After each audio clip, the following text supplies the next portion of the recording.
sulla metà del pomeriggio il passaggio perturbato andrà a incidere di più su Imperia e Savona, e poi proprio in chiusura di giornata, a cavallo della mezzanotte e durante le primissime ore della notte su venerdì, andare ad interessare in maniera piuttosto intensa il Genovesato e le zone del Tigullio, soprattutto quelle centro-occidentali. Il maltempo non dà tregua. Dopo la breve pausa soleggiata di ieri, già le nuvole hanno iniziato a ingrigire il cielo nella mattinata di oggi, messaggero di un ritorno della pioggia atteso in giornata. Nella notte comunque è previsto il culmine del passaggio perturbato, che secondo gli esperti sarà abbastanza veloce, ma non mancherà di scaricare a terra diverse decine di millimetri di acqua, forse addirittura un centinaio in alcune zone. L'attenzione maggiore è riservata dunque ai rivi piccoli e medi, ma soprattutto al rischio di smottamenti e frane, più probabili laddove il terreno risulta ancora saturo dopo le abbondanti precipitazioni dei giorni scorsi. Tutto sommato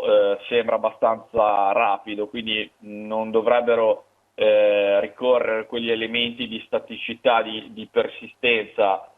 tali per cui i bacini medio-grandi dovrebbero andare in crisi, però chiaramente se i 100 mm dovessero cadere tutti proprio in un paio di ore, come sembra, oltre gli smottamenti, appunto il rischio frane, magari qualche piccolo allagamento o qualche